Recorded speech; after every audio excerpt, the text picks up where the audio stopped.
Hello, friends, and welcome to another installment of Strange Planet. What if the coincidences shaping your life aren't random, but cosmic winks guiding you forward toward deeper meaning? In this episode, we're going to explore the mysterious world of synchronicity with Dr. Bernie Beitman, a pioneering Yale-trained psychiatrist and author of Life-Changing Synchronicities, a doctor's journey of coincidence and serendipity. From telepathic moments on a Delaware football field to psychedelic revelations in 1960s Haight-Ashbury, Beitman's life reads like a case study in destiny's choreography. He'll join us to share how tracking coincidence diaries can unlock patterns in your life, decode the universe's messages, and even help save us from self-destruction. So buckle up for a mind-expanding conversation that I think is going to make you question, are synchronicities just chance or something far more profound? Dr. Bernard Beitman, MD, is a trailblazing psychiatrist, the first academic since Carl Jung to systematically study meaningful coincidences, a Yale Medical School graduate with a psychiatric residency at Stanford. He served as chair of psychiatry at the University of Missouri-Columbia for 17 years, the founder of the Coincidence Project.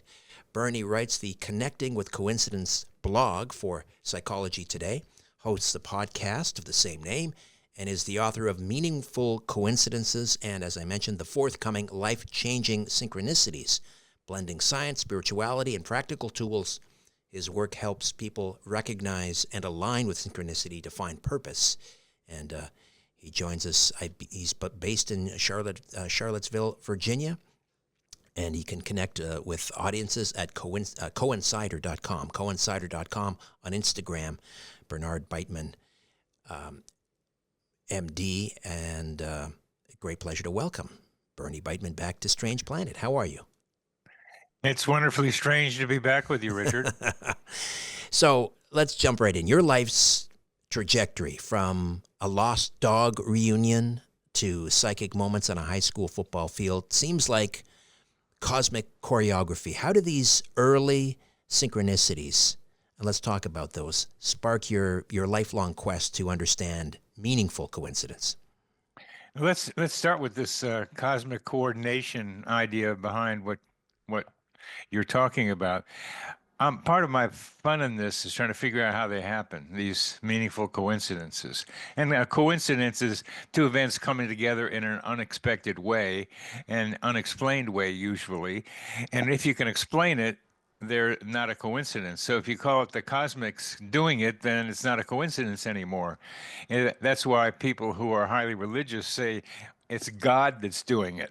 And therefore, there are no coincidences. You've heard that phrase many times. There are no coincidences. So if you got an explanation for these weird things coming together, they are not coincidences. A coincidence is unexplained at the time. We don't know what it's doing it.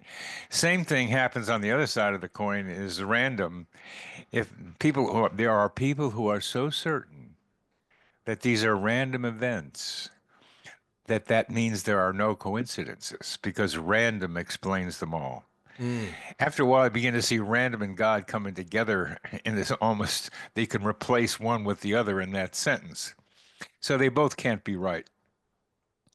I'm a psychiatrist, as you mentioned. I do psychotherapy. And as a therapist, I hold the patient responsible. Otherwise, I can't do anything. If the person in front of me isn't responsible, what can I do? I mean, they're the ones that have to make the change. So I'm fundamentally into what people argue about free will. I mean, we have to act as if we've got it. And people, if we don't have it, we do have it, and all that stuff.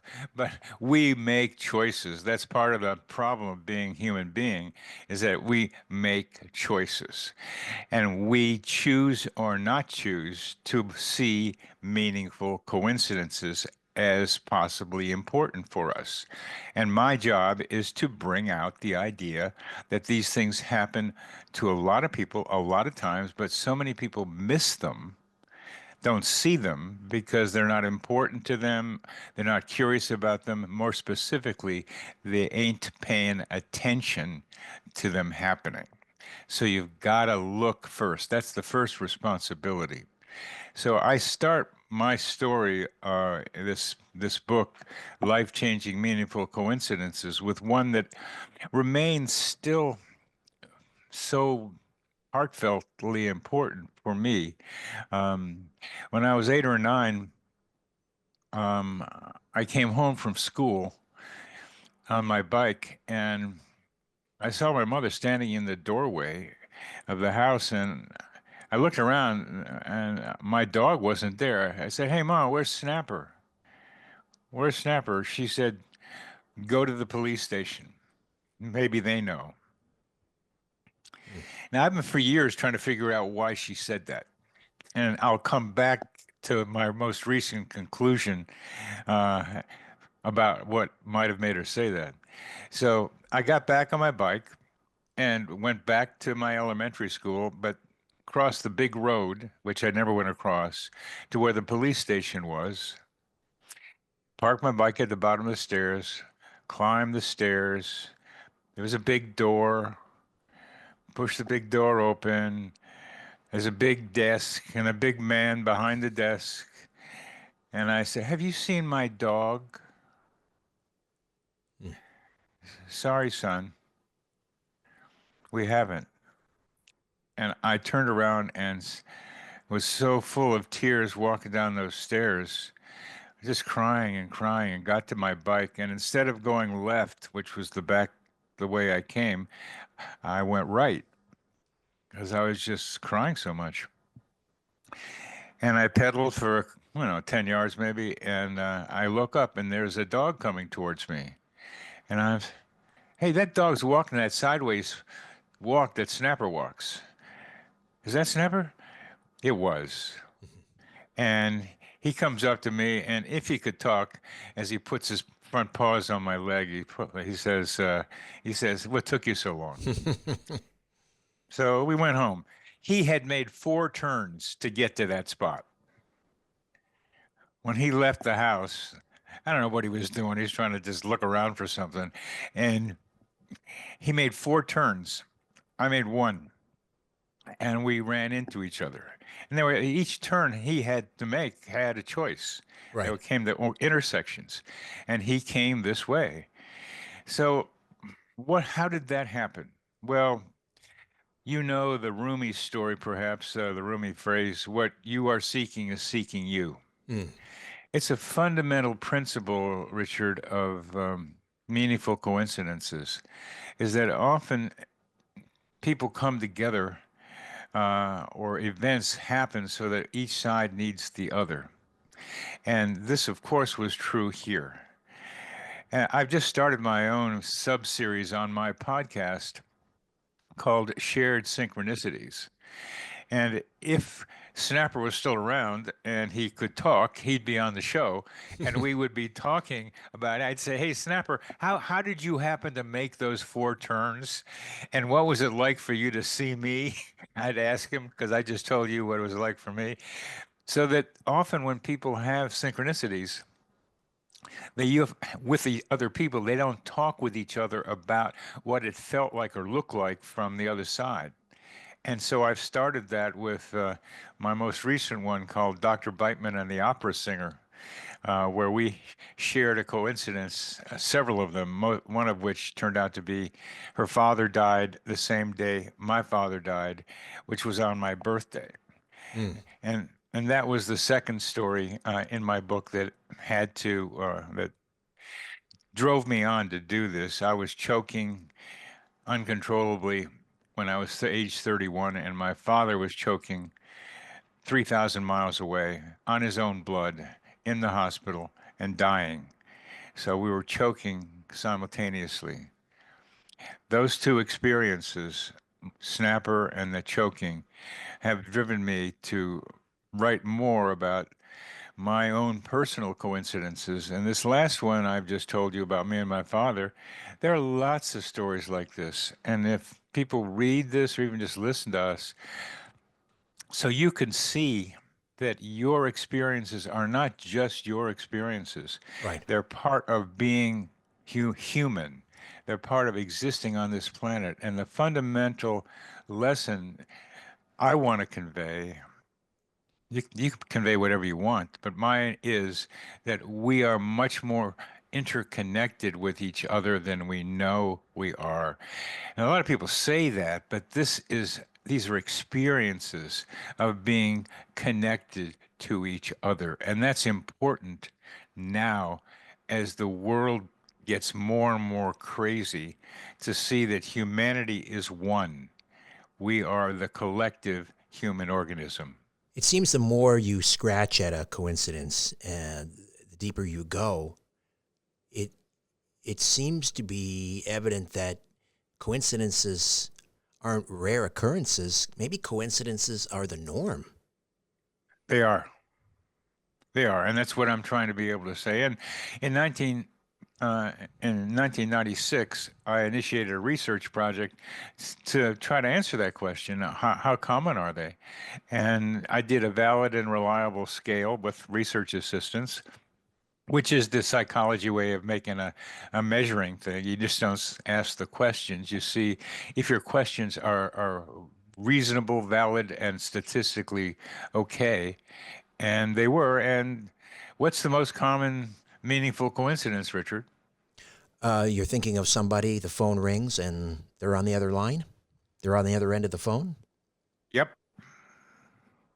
And the story gets better, of course, that you haven't heard from them for a while. Right. That's the one. It's not like you're talking to your mother every other week Good or point. every Yeah. other day. It's a weird one. And how it's amazing to me. I asked that question, and and guys like you who are interviewing me come up with that answer. Why do you think that is? Who told you? Nobody. Nobody had to tell us. It's just one of those shared universal experiences that we give it a name. We call it a coincidence, but it's got to be more.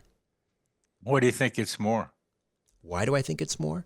What do you think is the Oh, more? I mean, what do you think? I think you pointed it out. It's the interconnectedness of everything. well, I just like to emphasize that's too amorphous to me, the interconnected of everything. It's too easy to say. Mm. It's too easy to say. How are we interconnected? Because I'm more interconnected with my dog than I am with you still. So there's something more. And often the term is love.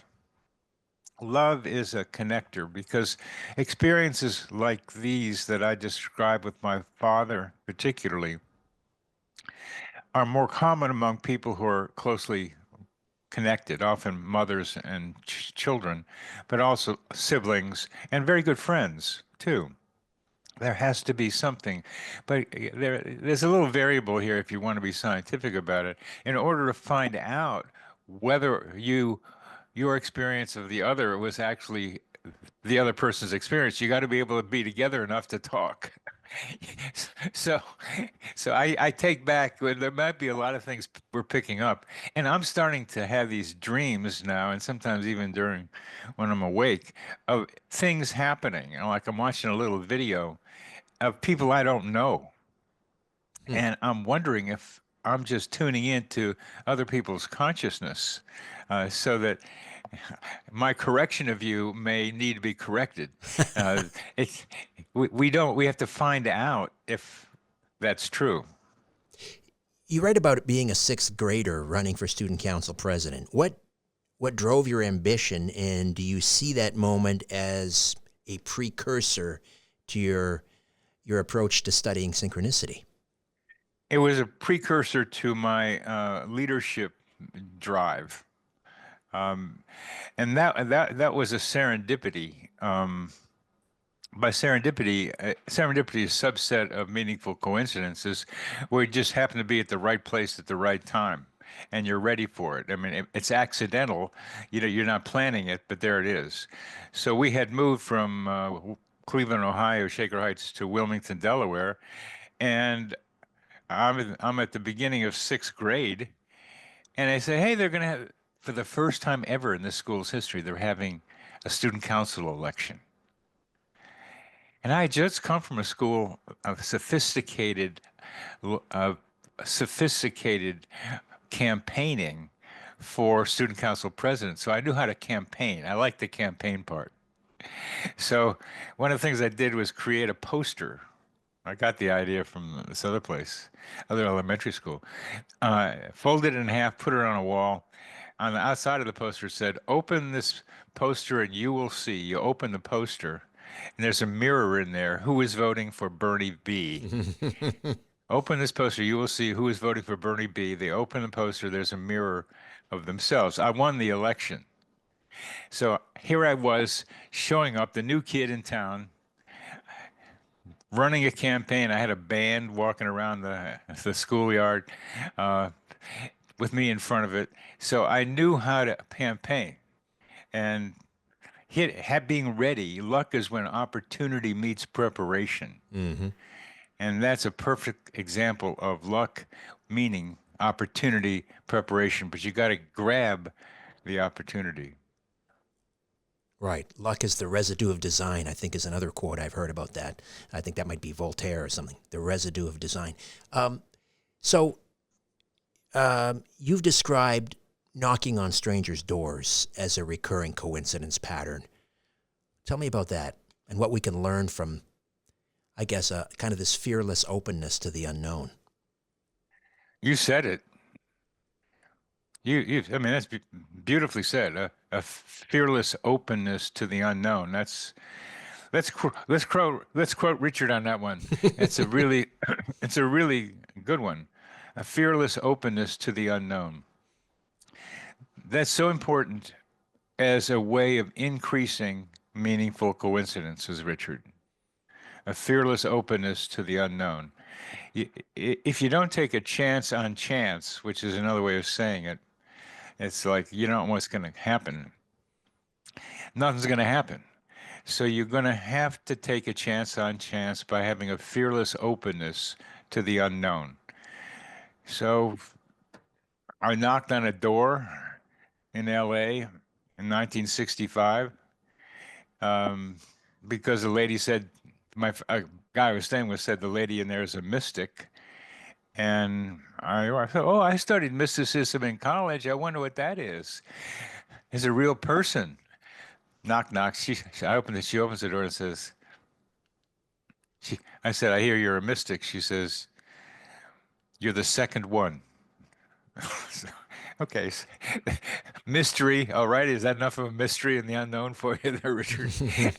You're the second one. What do you mean, second one? Uh, so she says, come back on Wednesday night at midnight and you'll have a mystical experience.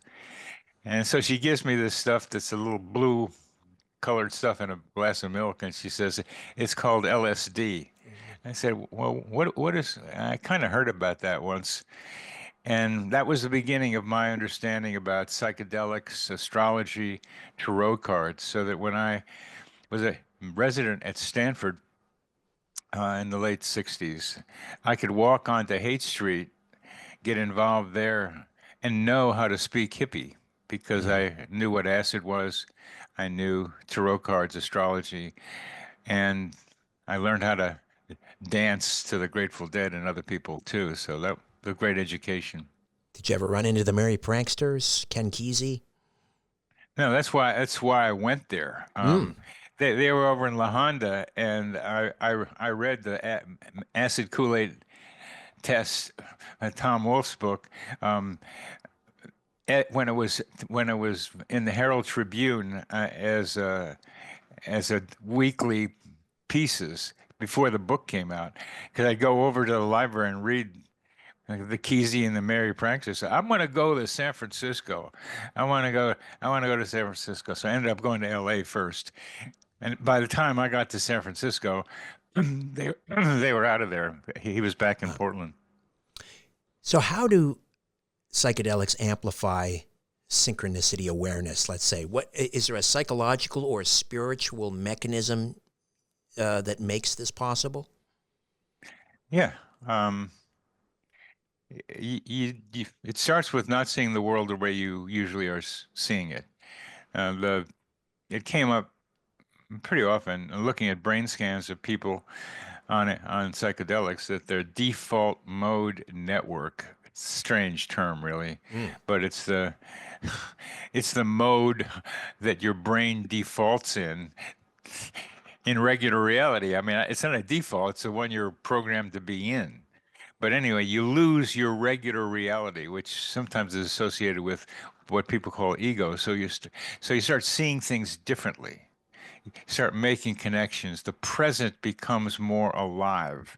And as you watch the present, you begin to see more stuff intersecting so that what's in your mind and what's outside your mind become more readily available for your perception. It's happening, but you can see it. And if you go to different places with that mindset, you'll see more stuff that's interacting and that might turn out to be meaningful to you. I saw so many meaningful coincidences in those days that I had to stop myself by saying, Bernie, don't get so blown out by all these coincidences. There were so many of them. So many of them. That's really was my research ground for writing about synchronicity. Not just my personal experiences helped, but being a student on Haight Street, part-time hippie, part-time psychiatric resident, which you don't get too many people getting a chance to do.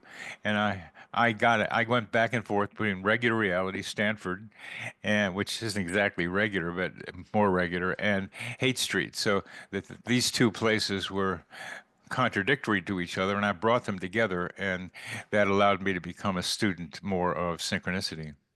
And as a psychiatry chair, did you face skepticism for studying coincidences? I'd like to tell you, I have faced more skepticism than I have. It's been, unfortunately, it's been more just not paying attention, which is the worst. Love me, hate me, but at Right. And least pay attention. But don't ignore me. Well, they ignore me, and why do you think they ignore me? Because they want to believe that people who see a lot of meaningful coincidences are crazy, and unfortunately, that's still around. So that therapists of all kinds now think they want to, if people come in and talk about meaningful coincidence, they think their patients are crazy and they want to send them to psychiatrists. It's not true. Some of them are not. In fact, many of them may not be. So patients are afraid to tell their therapists about their synchronicities for fear of being called crazy.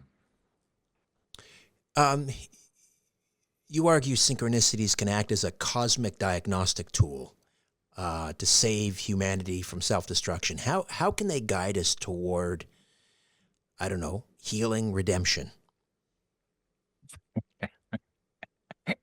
You switched, boy, on that one, didn't you? But that's where I'm going. I mean, you've got it. But healing, redemption. That sounds too Christian for me to be able to talk about. What do you mean by redemption? Well, to redeem oneself, I guess, is to um, well, I only, I come at it from, I guess, a Christian perspective, but I'm trying to explain it in maybe non-Christian ways, what I mean. To redeem oneself, to become what you're truly supposed to be, I guess. Okay. Yes. If that's what you mean, oh, definitely. Uh, I'm writing a book now, Psychotherapy for the Collective Human Organism. And fundamental to that is to encourage people in whatever ways we can to using your definition of redemption, is to become your authentic self, to become who you really are. And we don't know who we really are because we're not one really are at one period of time. We're now who we are now, but we're continuing to evolve. And I think it's very important to find what I call your primary energy signature. You, Richard, have an energy signature that is your authentic, vulnerable, truer self of this moment. And when you are in that state, when you are in contact with your energy signature, your authentic self, then I can resonate with your with your frequency, with what your energy signature is. I can resonate with you and you can resonate with me, and we can find a kind of connection that isn't that common right now and very much what we need. And it's a form of love that's available to all of us. It's not just romantic love, it's love for and with each other. What Jesus was teaching about loving each other is it has to do with being authentically you and being allowing another person to pick up that authentic self that you are and resonate. It's really musical. It's really sound like. It's not just light, it's frequency. And we can resonate like harmonic chords with each other. And that's so important. Synchronicity helps you find that harmonic chord. What is simulpathy? Simulpathy. Thank Simulpathy. you. You got it. You got it. It's feeling the pain of the other of another a loved one at a distance. What happened with my father and me, and what happens with so many other people too. You know, a mother feels sharp pain in her left thumb, and uh, and her daughter's in Europe. She's in Idaho, and her daughter just almost cut off her thumb, uh, and they communicate to be able to confirm that the mother felt it. These are common experiences. Right. We often hear this phenomenon associated with identical twins, but it is it more Right. pronounced in identical twins, or is that just kind of a I don't know, a cliche that in fact it happens to everyone if they're paying attention? You know, it's there's a lot of problem of how often it happens versus how often it's studied, Hmm. because you have to pay attention to it. But there have been really good studies with identical twins and not and twins that aren't identical. There's a major twin study in England that asks a lot of questions about twins' common experiences, and one of them is simulpathy. And there's a the study out of New Zealand about twins, and one of the twins says about the other, and they're not identical. The one twin says about the other one, "I wish Harry would take better care of himself." Because I keep feeling his pains. Wow. It's a, it can be funny like that. And there's a recorded one of a twin identical being on a playground couple of miles away from the other twin, and in the playground, twin got hit in the eye and got a black eye. At the same time, the twin at home had a black eye. Wow. Same one. Neuroscientists must hate that study because it really does challenge their view of the brain as a self-contained unit. Yes. So you try to figure out you try to figure out how that happens, and it's difficult. And what it shows us is we're all part of a field, I like to call it, a psychic field. I call it the psychosphere, our mental atmosphere, or we're all part of the collective human mind.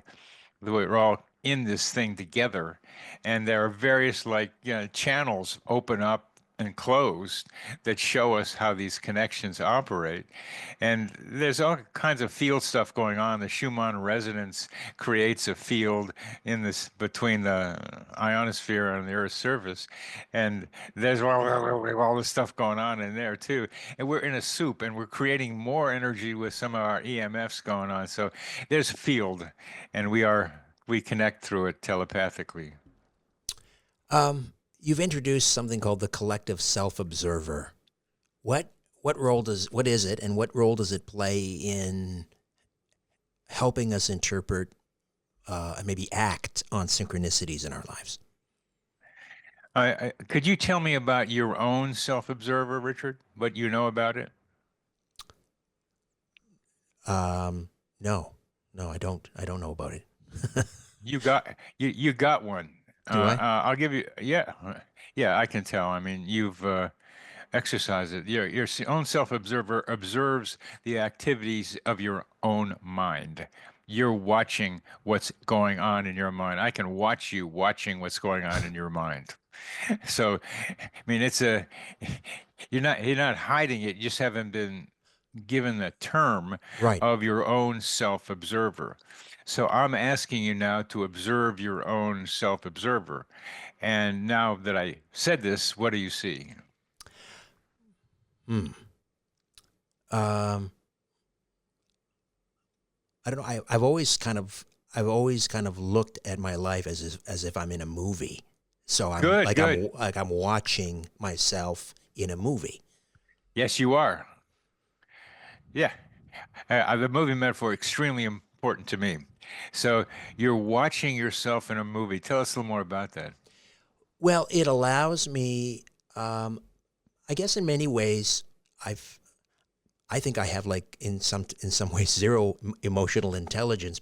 But I think what's actually happening is I've separated my emotions from you know, what's happening in my life, because again, I just see it as it's a movie. You know, things are happening. I'm watching it play out, but I have this emotional detachment from what I'm watching. I mean, I can watch a movie of other people and be emotionally moved, but when it comes to, you know, my sort of reality, and people have noticed this, well, you're kind of detached, you're kind of aloof. Well, I'm just watching the movie. Does that make any Are sense? you? Yeah, are you? What doesn't? Sure, it does. And what doesn't make sense to me is yet is where are you in this movie? Where am I in the movie? Hmm. Yeah. Are you just sitting in the audience and it's on the screen? Is that what you're saying? Where am I in the movie? Well, I mean, I guess I'm the main protagonist in my movie. You bet you are, baby. So you're watching yourself in the movie. Let's Right. it's important. It's important you can watch other people. Yeah, you're watching yourself. When you're watching yourself in the movie, try to describe what you're seeing. Um, I'm just dealing with, you know, one sort of event after the other, trying to navigate um, events that come my way, and hopefully make things run smoothly for myself and for other people and the people that I love and care about. And are you seeing yourself making these decisions in this movie? Yes, I would say so. I would say so. Okay. Okay, well, this is what I'm talking about. The movie idea is the same idea I have, and I'm right. I use that same metaphor, and you can go from it's actually a multiplex. You can go to watch different movies at different parts of the movie theater. You can see what's going on now, but you can also run one that you've already seen, and then maybe see how you'd edit it out, and then you can have another movie theater about the future, and you can imagine yourself in the future and how that thing might operate. But we are all in our own movies, and that's what you're observing. Now, Right. I'm going to go a little further that you explicitly, I don't know how you do it, but you don't pay attention to your emotions in the movie. Yes, that's You correct. you you don't have your own emotions. How do you make decisions in your movie if you don't use your emotions for decision making? Hopefully, I try to make rational decisions based on the available evidence, Good. I logic. mean, I'm not, yeah, logic, yeah. So it's a rational thing. So you're watching your own thinking in this movie. Right. You're not only seeing yourself in it, you are watching your thinking in this movie. You are observing rational, logical thinking as you make your decisions. And the self-observer observes the activities of the mind of the person, and the ones that that you tend to see are the rational, logical ones, and you don't do the emotional ones. That limits you in your decision making because you lose emotion and intuition, which is vague but so important in helping to make decisions. And you probably do let it sneak in every once in a while, but it's like you're sitting at a table and somebody rushes into the room and sits down and says, "But I think you should," and then runs out again. And maybe you didn't even notice, but Probably. it probably happens too, because sometimes rational is not enough, and you've got to be able to use intuition and emotional things to do it. Right, right. And I have my lovely bride, I think, brings that into my life as well. Um, yeah, I see myself maybe as a problem solver. I try to solve my problems and help other people solve their problems. Yeah. um, Well, so how does let's continue. how does Let's sync? Yeah. continue that. Go Okay. ahead. Uh, How does that go on to the collective self-observer, as I hope you're getting to, if you're being rational and logical, but I should have just stopped, because that's what I want to get to, that I'm suggesting we have a collective mind mm, that can observe the activities of the collective human mind, and that we have a collective self-observer that can observe the activities of the collective mind, which include rational things, emotional things, and synchronicities. There are global synchronicities that the self-observer notices. Keep in mind that in order to notice a synchronicity, you have to notice a connection between two different events that seem to have something in common. They have some parallelism, and that parallelism is what the observer notices. You right. have to notice the similarity and say, "Oh, that's a coincidence." And then you can say, I wonder what kind of meaning I can make out of it." And the meaning is both personal, like Right. what do I do with it? How does it help me decision making? And it's also, what does it tell me about how reality works? Because we're all interested in that, and you are interested in that too. So synchronicity helps to humanity. Humanity can be helped by looking at global synchronicities. Right. I think that's what artists do as well. They're about finding patterns where maybe to the casual observer they don't exist. Agreed. Um, how do you differentiate synchronicity from serendipity? They're both meaningful coincidences. Synchronicity tends to be more spiritual, psychological, and interpersonal. And serendipity, as I described with President and Student Council, is more like operational things in the real world. Science, a lot of scientific discoveries, Nobel Prize winners attribute their discoveries to happy accidents, otherwise known as serendipity. Drug discoveries, just penicillin, the Mm, most famous of the like accidental findings, but you have to, again, where opportunity meets the prepared mind, you have to see the parallel and then see what it could mean. So it's more operational than interpersonal or spiritual, that they overlap. Um, can you explain seriality and its relationship to synchronicity and serendipity and simulpathity? Yeah, it's the fourth of four that I identify as part of meaningful coincidences, and as an illustration of seriality, please look at the four words: simulpathity, seriality, serendipity, and synchronicity. What do they all have in common? Aside from starting with the letter S And ending and with Y, ITY. ITY. That's Yeah. that's seriality right there, where you have, yeah, where you and I can see the same thing repeated, in this case, four times. It's a series that is not just in my mind. I can say, "Richard, you can see it, and I can see it." Like, if I see a lot of I see a lot of monkeys, and I tell you I see a lot of monkeys, I mean images of monkeys, I can show you the pictures of the monkeys.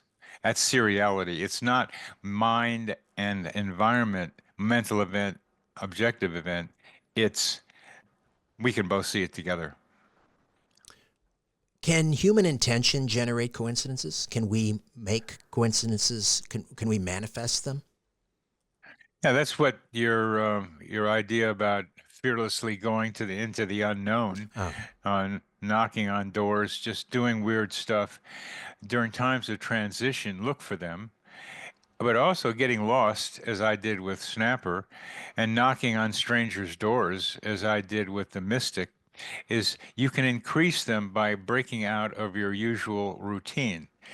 And that's not dissimilar from taking psychedelics that break you out of your brain's habitual way of seeing things. It's just you're not doing the same patterns. Breaking out of the patterns increase the likelihood of seeing, experiencing meaningful coincidences. doesn't it imply then that we're programming reality? Um, this term programming is a problem, but I'll assume that we share a same meaning. And here we run into uh, the really fun of human minds. That what you mean by programming and what I mean by programming can be different things because we have different experiences with that term. So just because you say it, you think that I understand it because you understand it your way and I have my way. And that gets to understanding reality, that we program reality by the beliefs we bring to them. So that if I'm learning through artificial intelligence interactions how to interact with a non-human intelligence, which AI kind of is. It is ours, but it's kind of weird. I mean, they don't even know how it works, the guys who started it. So it's a non-human like, it's a human like, but in order for it to interact with us and me to interact with it, we have to have a common experience. I have to have a common experience that non-human intelligence can appeal to me with. So UFOs, some people think, are current cultural ways of understanding what the religious people wrote about in ancient texts Mm-hmm. and having communications with higher consciousness, with angels and spirits and different forms of God, as well as perhaps God, so that we have to bring our own meanings, our own experiences, our own frameworks. So in that way, we are programming reality because we can only see what we've learned how to see. Right, right. Makes sense. Um, Speaking of AI, you're developing an AI tool to match people by what, synchronicity patterns? Yeah, yeah.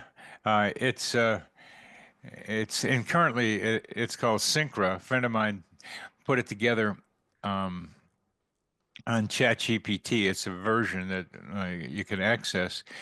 There's also another one that's free on ChatGPT. I forget the name of it, but you can put in your own coincidences and it'll analyze the coincidence for you. The trouble that we're having is you can't ask people to put their stories in and have them those stories out into the general public. There's a privacy problem.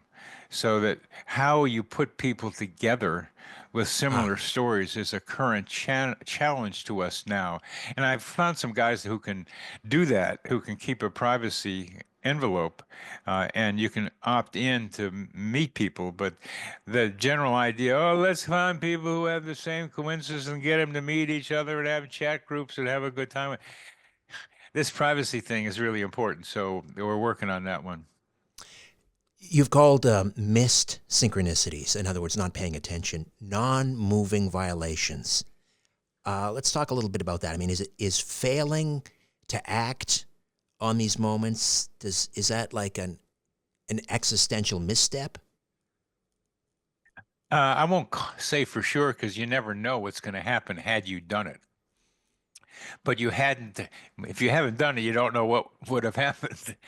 I can't see what's going to happen. So, yeah, you don't know. But yeah, if it just falls into your lap, like this friend of mine was like wanted to work for a big magazine in New York City many years ago, and he was working for Time, and he wanted to get out of it, I think, and so he knew the guy, and they the name of the owner of the magazine, and he went to the guy's office, but it wasn't the guy's office; it was the guy's house. He went his apartment. He rode up on the elevator, and it was the door was open to this guy's apartment. So he was so shocked by that serendipity that he turned around and went back downstairs again. So that was a non-moving violation. He didn't take the opportunity. The guy could have kicked him out, but the guy could have said, okay, that's pretty cool. You dropped in on me and I'm here. So let's talk. So if synchronicities are messages, any thoughts on who or what is sending them? Yeah, I guess that's the question. Who or what is sending them? Well, I like John Lilly. He's so crazy. He's a physician who did those float tanks the sensory deprivation float tanks. He had the same question. So when he was in a float tank, I think on some psychedelic, he came up with ECHO, Earth Coincidence Control Office. Earth Coincidence Control Office. So those guys are doing it. So I was out in the woods near here, and I've always liked that idea. So somehow part of me was elevated into a long tube, and then out into a broader expanse that was mostly filled with a gray mist. And I kind of knew there was some activity going on in there, but it was like I couldn't see it, but I could feel it because I thought I wanted to experience the Earth Coincidence Control Office. So maybe I did. And then I'm reading a book on DMT and the weirdnesses that people run into on dimethyltryptamine, and that there's more going on out there in your world, Horatio, than you even thought about. So one of the people described being in a place where these kind of human-like things were like very busy doing something, and the visitor, the DMT person, was trying to talk with them, and he said they couldn't do it because they were busy monitoring and making sure things were going well on Earth. So I think maybe it was this Earth Coincidence Control Office. In other words, we don't know. But part of the fun of all this is like Jack and the Beanstalk, is climbing the ladder into higher and higher consciousness. I don't necessarily want to go to oneness all the time, because that's like, okay, it's all one. Thank you very much. A lot of people report it. I'm melted over all this. It's a euphoric experience. Okay, thank you. Okay, you can stay there. Okay, or you can come back and wonder, what are the steps in between? And that's what synchronicity helps me do, is climb the ladder. Life-changing synchronicities. That's coming out soon. And how do we get a copy, Bernie? You can go to wherever you buy books. Simon & Schuster is the main distributor, but of course it's on Amazon and other booksellers. So just put my name in, Beitman, Beitman, and you'll run across it somewhere. And the Connecting with Coincidence blog and the podcast of the same name, how do we find those? Same way, just put my name, Bernard Beitman, in your search engine, and you'll find my podcast, Connecting with Coincidence, and my Psychology Today blog. Fantastic. Bernie, always a pleasure. Thank you so much. You're very welcome, Richard. You're so rationally wonderful. A new Richard Syrett's Strange Planet drops every Monday, Wednesday, and Friday.